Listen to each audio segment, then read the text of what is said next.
Hello, everybody, and welcome to 30 Days of Horror Movie Reviews Fantastical. Hi. We are the hosts and co-hosts. We'll let you decide who's the host and the co-host of Splattercast on Podbean. This is CJ. Hello. I am Chucky. And first we will show off our happy mugs. They may look familiar because these are the same mugs we drank out of for the Freddy vs. Jason live stream thing we did. Watch along. But today we are going to talk about Trick or Treat, because it is the first day of October and there is no better way to talk about a good Halloween movie to start off the season than Trick or Treat. We even got the pumpkins in the background. Yep. Circa Dollar Tree. If you have a Dollar Tree in your area, you should always go check out Dollar Tree before you spend buco bucks on the same crap. Like I did. So, we are going to be doing 31 movie reviews. And today we're going to talk about our love and admiration for a movie that for years Or disappointment. Or disappointment. Today's not a disappointment though. Today is what I call a horror Halloween classic. Okay. But it's not really a classic though. To this guy, it's a classic. It's in rotation. It's gonna be on the same avenue as Halloween. Okay. Well, to me. Okay, okay to you. Not to me. Halloween will always be number one. Well, I mean, it's on the same shelf. How many movies could be on one shelf? As many as you want. Okay, well then I guess all of them would be on one shelf.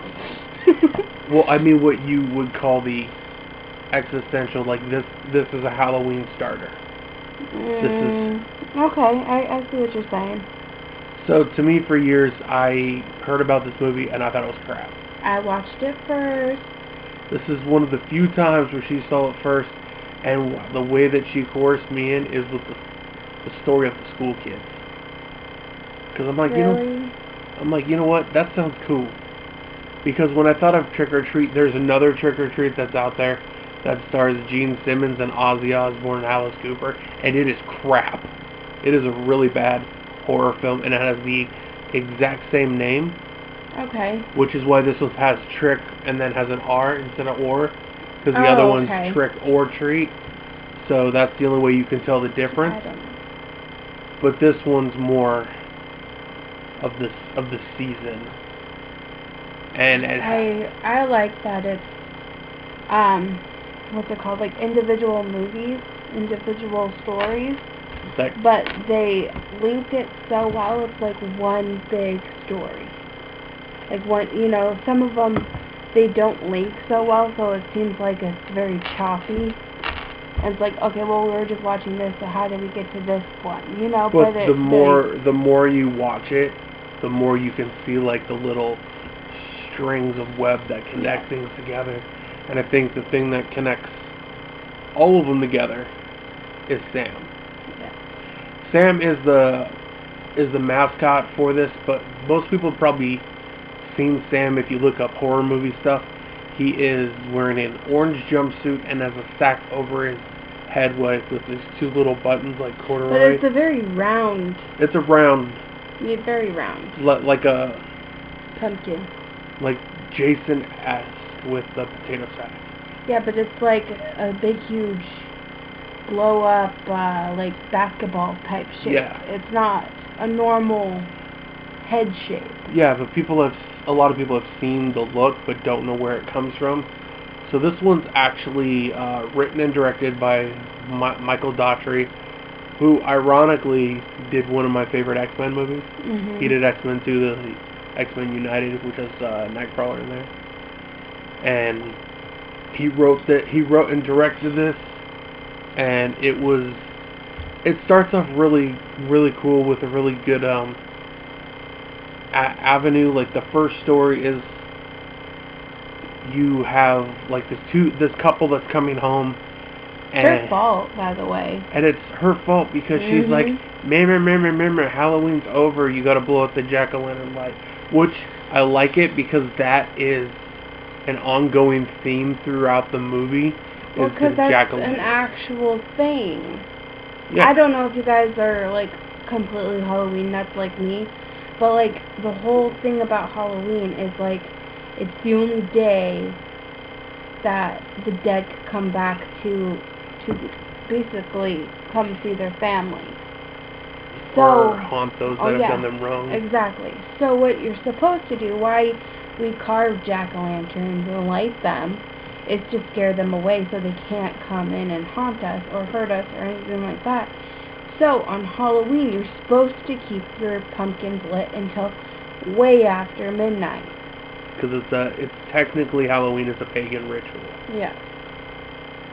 So the fact that I don't know what time it was, but it was early because the kids were still out trick or treating. It was before midnight, and she wants to tear down all the Halloween decorations, and then she says, "I hate Halloween," and blows out the candle.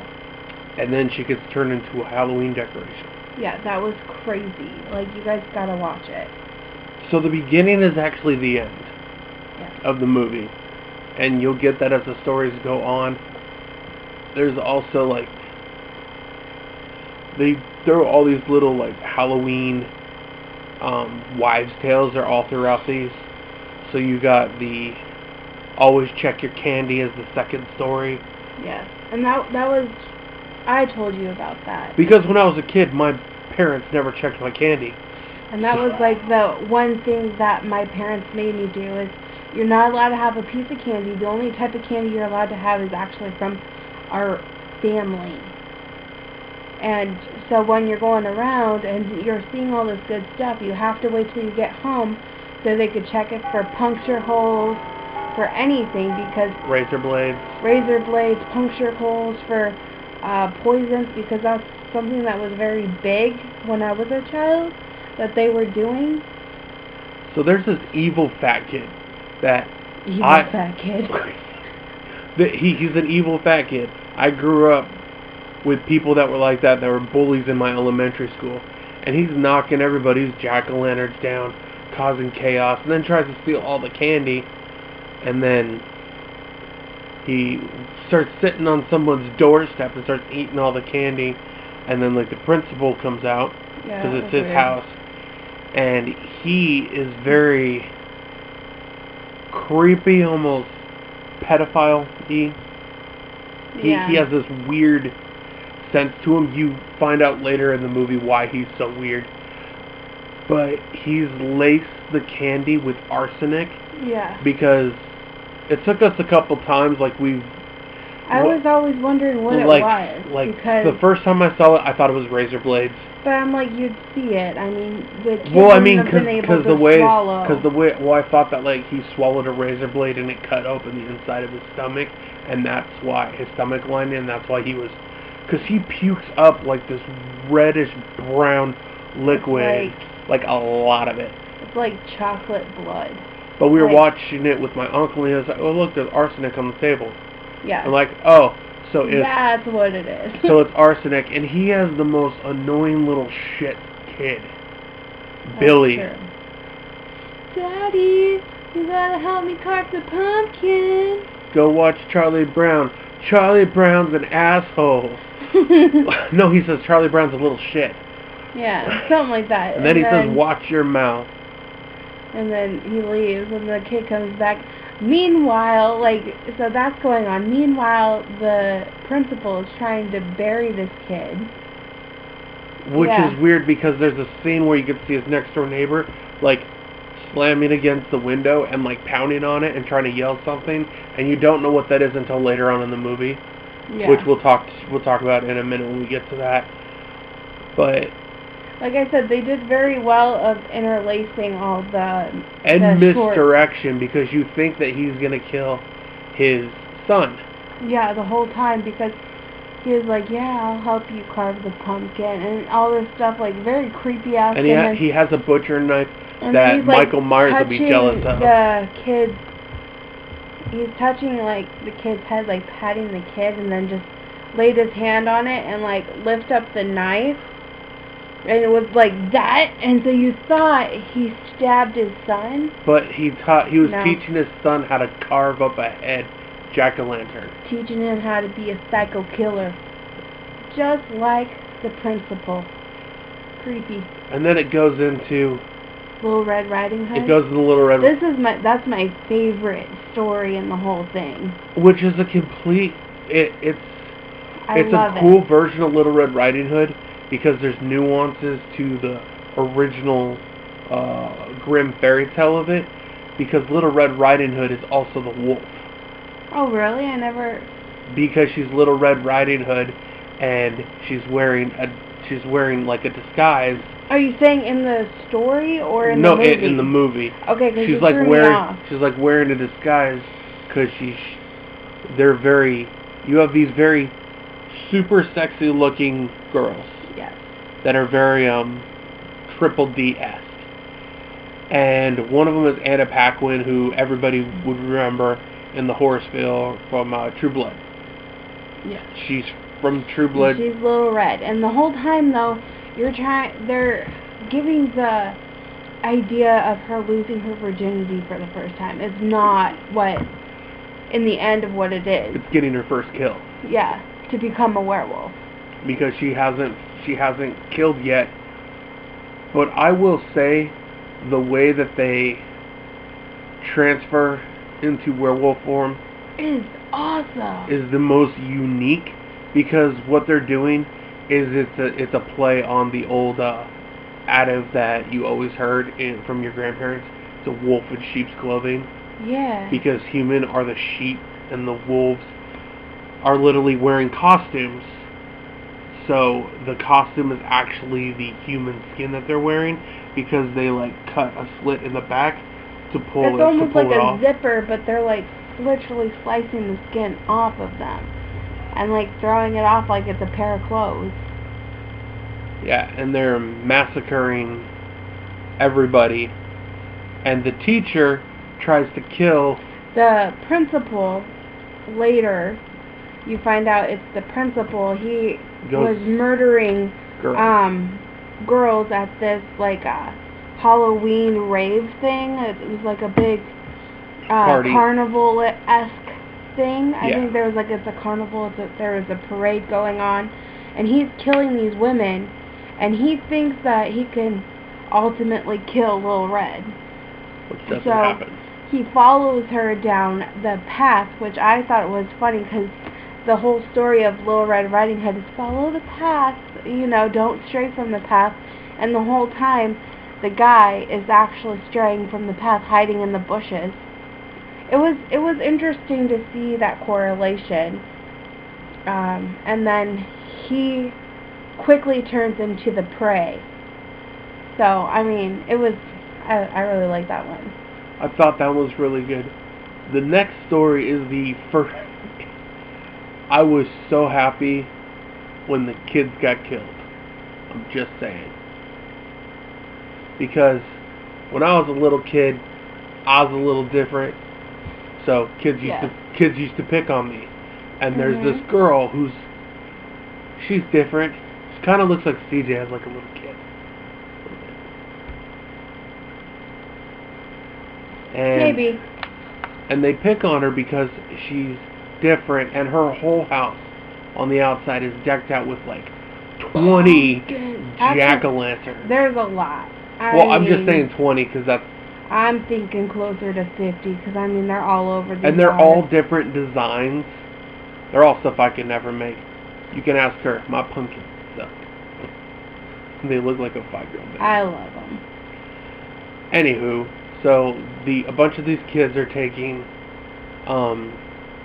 this weird girl to go visit the spot where there was this bus of Halloween school bus massacre, where a whole group of mentally challenged kids. Their parents didn't want to deal with them anymore, so they paid the bus driver to basically drive them away and like kill them. I don't know if he was actually going to kill him or what he was. I don't think he was going to, but one of the kids got woohoo. He wanted to go home. He He drove the bus off the cliff. But the nuance is when the kid's trying to get out, he's going like this with the handcuffs, and he tears his whole skin off on his wrist because it's actually bleeding.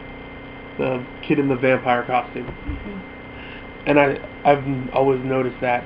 Also, that costume looks all those costumes just remind me of stuff that I used to see all the time. So the story is that they all died except the bus driver. The bus driver got away, but all the kids drowned. Because they were chained into the bus. Yeah, because he chained them all. One of the kids got loose, but... they're all, like, chained into the seat. And so when the kid freaks out and drives the bus off the cliff, then,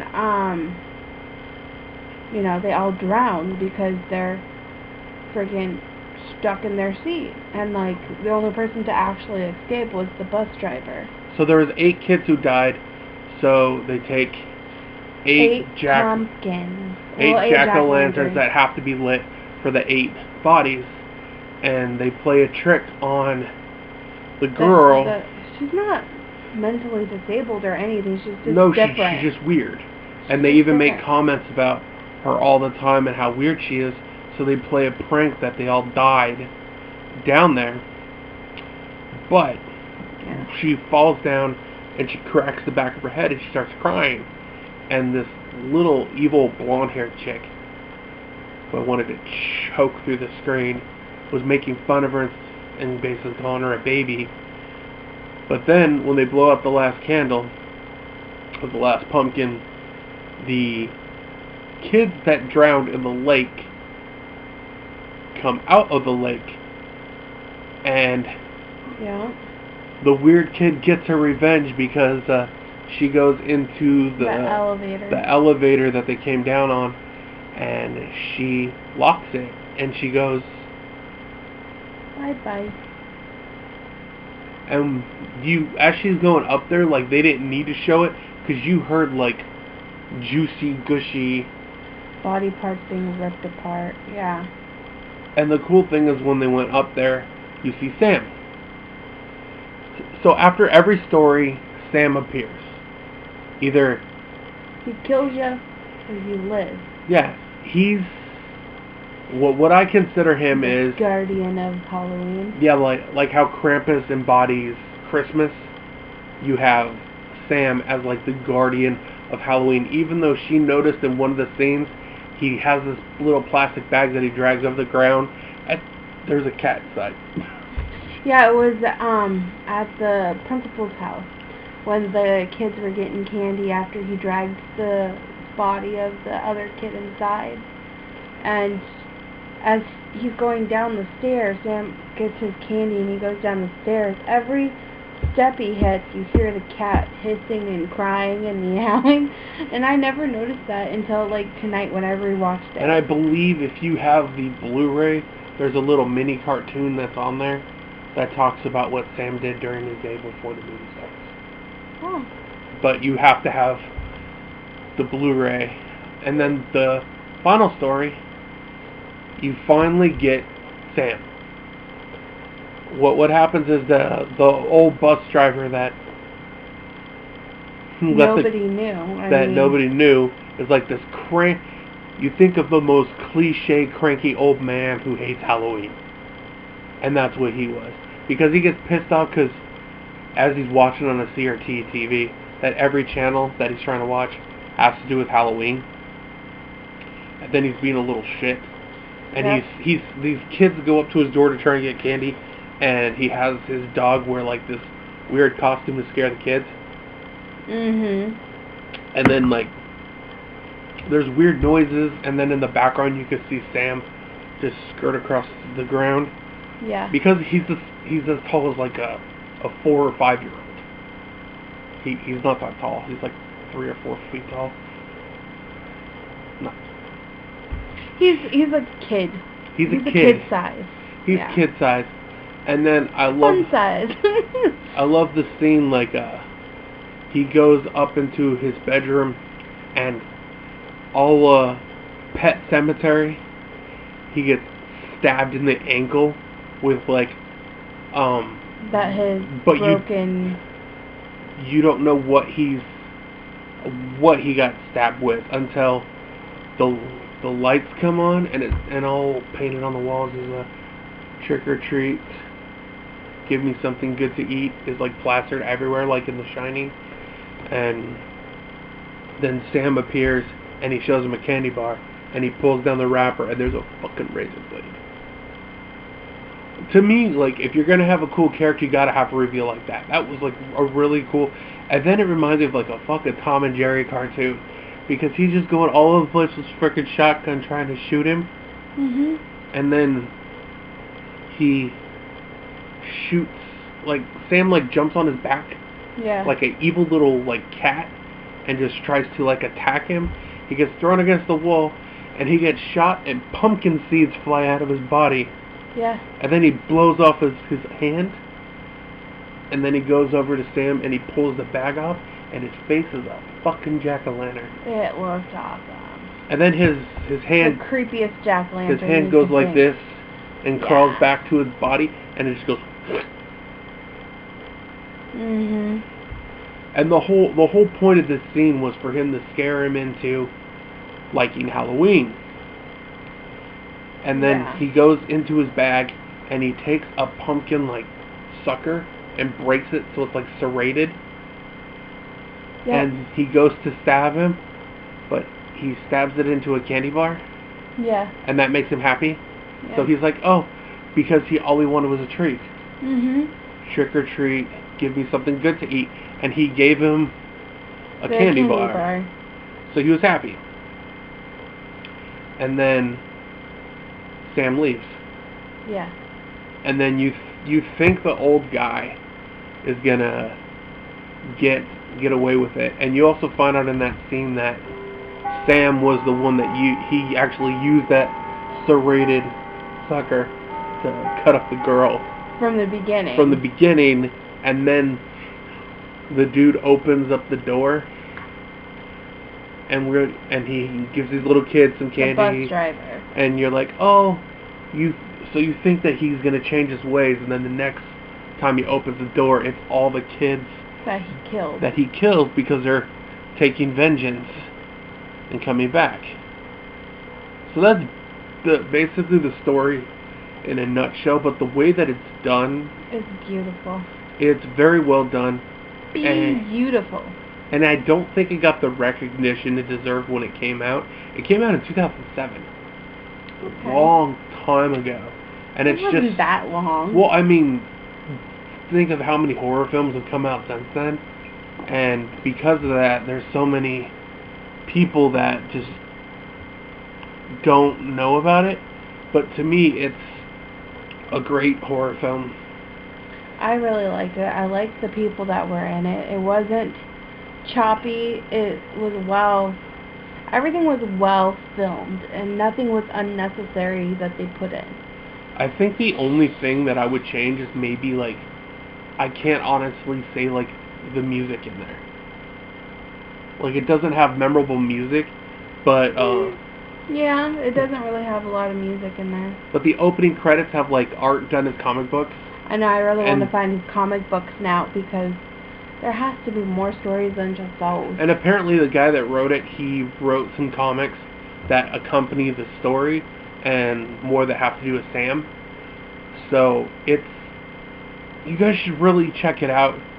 We really wanted to start the season on a good note. October is here. And we have the 1st of October. And we have an interesting variety of horror movie reviews for the month. We're not going to tell them. But can we give a hint for tomorrow's episode? No. No hint? No hint. You'll have to tune in. So tomorrow will be another review of something creepy. Something horror-esque. something that came out more recent than this film. This one is less than 2 years old. That's all I'm going to say is it's less than 2 years old, and it's divisive. Don't tell. Can't tell Alright, them. so I hope you guys enjoyed this. If you guys want us to review anything, please drop us comments down below. and don't forget to check out Splattercast. There's always 2 episodes a week. Right now we just did an episode on horror remakes, and later on in the week there'll be an episode on Halloween excitement, how we feel about the season and everything else.